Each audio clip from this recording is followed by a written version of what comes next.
الحمد لله رب العالمين وصلى اللهم وسلم على نبينا محمد وصحبه أجمعين ودرسي سدح إيا اللحدنات يا كتاب كان حكم وفوائد من روائع الإمام ابن القيم رحمه الله دواء الشبهات والشهوات. هل كان شيخ وكشيغ يا حكمة عوان لو قد دواء شبهة أي لهذا شبهة وشكي دين تلقى قاضي إلهي نجبت باديو iyo shahawaadkuna waa qofka dee shahwada hadday noqon lahay shahwadii farjiga xubinkii taranka iyo shahwadiisii, shahwadii batniga iyo caloosha oo cunidii, shahwadii kalaamka oo hadalkii iyo xantii. marka labada arrimood maxaa dawo u ah?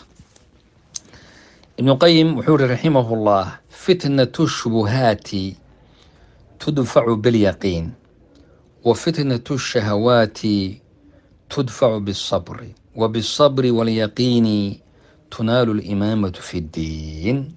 أيها الشيخ رحمه الله، فتنة الشبهات فتنة شبهاتك وفتنة إن دين تشكي كاغرو فتنك وين مجرتو فتنة هدب الشبهة يشكي غاس تدفع باليقين وحا لو عليا ولو هرتي كرا يقين iyo diin iyo iimaan iyo tawxiid dhab ah inuu qofkaas ilaahay subxaanahu watacaala uu barto, ilaahayna yaqiin iyo darajada uu gaadhsiiyo ayaa shubha looga hortagaa.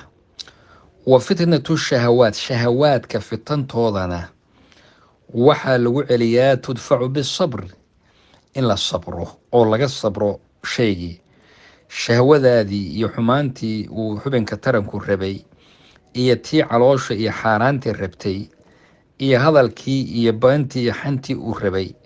waxa dawadeedu waa sabir, in laga sabro oo shaygaa la diido weeyaan. bisabri walyaqiini tunaalu limaamatu fi ddiin. hadalkan intaa dambe bisabri walyaqiini tunaalu limaamatu fi ddiin waa hadal asalkiisa sheikhulislaam ibnu taymiya uu lahaa, laakiin ibnu qayimna waa ardaygiisii, marka hadalkiisii buu kusoo daray wuxuu yihi bisabri walyaqiin, sabir iyo yaqiin baa sideedaba tunaalu limaamatu fi ddiin. diintan in imaam la noqdo oo ummadda dadka diinta lagu hogaamiyo waxa lagu gaadhaayey waa sabir iyo yaqiin weeyaan.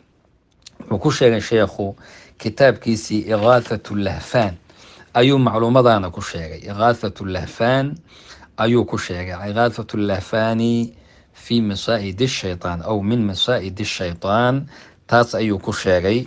ayib, haddaba yanbagii lilmuslim, waxaa u haboon baa la qofka muslimka ah inuu an yasduqa maca allah fi kulli aqwaali wa afcaali, inaad ilaahay subxaanahu watacaala run u sheegto qowlkaaga iyo ficilkaaga.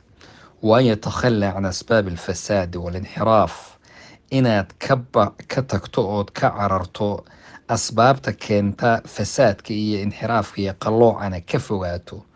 ويتحلى بالخير بما يرضي الله سبحانه, inaad isku qurxiso oo lagaa helo wixii ilaahay raali gelin lahaa, hadday noqon lahayd cibaadada iyo akhlaaqda iyo mucaamalaadka. walcasmu cala taraqi, inaad go-aan kusii gaadho inaad wanaaga kusii socoto oo qofku maraatibtiisa ugu saraysana uu sii aado. rabbi wuxuu leeyahy wainii lagafaarun liman taaba waaamana wacamila saalixan huma htada. ilaahay wuu u dhaafayaa subxaana qofkii toobad keena oo iimaan laga helo, camal fiicanna laga helo, wadadaana ku socda. allah subxaana watacaala waa qofkaas isaga ah, wuu ka dembigiisa u dhaafaya. haddaba waxaa la yidhaahdaa maraatib oo taskiyada iyo qofka inuu ilaahay subxana wataala hagaajiyo, xumaanna uu ka tago, waxay leedahay afar umuurood baa muhiima. kow, inuu qofku ilaahay subxaana watacaala aada magan gasho. kow, midda labaadna inaad weydiisato as-su-aal oo ah atawfiiq, ilaahay subxaana watacaala inuu icaana cala alkhayr, inuu khayrka kugu gacansiiyo ku waafajiyo, iyo inuu qalbigaaga ka zuuliyo shubuhaadka iyo xumaanta iyo shahawaadkana alla kaa zuuliyo. iyo ta afraad waa dadka ahlu cilmiga inaad weydiiso wixii diinta aadan garanaynin, inaad weydiiso allana weydiiso inuu kugu irsaaqo cilmi naafic iyo camal saalixana ilaahay subxaanahu watacaala inaad weydiisato. haddaba waxaa la yidhahdaa saaxibu sunna, qofka sunnada u saaxiibka, qofka ahlu sunnada ah oo diinta ilaahay ee saxda ah ku dhaqma, waa qof qalbigiisu uu nool yahay, waa qof qalbigiisu uu ifayo. saaxibulbidca, qofka bidcada u saaxiibka ana, waa qof qalbigiisu uu dhintay, waa qof qalbigiisu uu mudlim, uu mugdi uu yahay.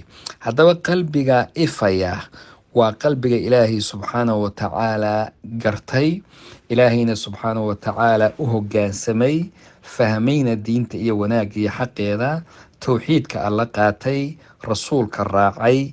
kaasaa leh qalbiga mudlimka ana waa midka oppositekiisa ah, waa midka ku dhex nool dhulumaatun fi dhulumaat, mugdiyo isdul saarsaaran ayuu ku jiraa. marka diinta, qalbiga wanaagiisu iyo nuurkiisu waa iimaan iyo camal wanaagsan. allahuma ina nas'aluka cilman naafican warisqan طayiban wacamalan mutaqabala. wallahu aclam.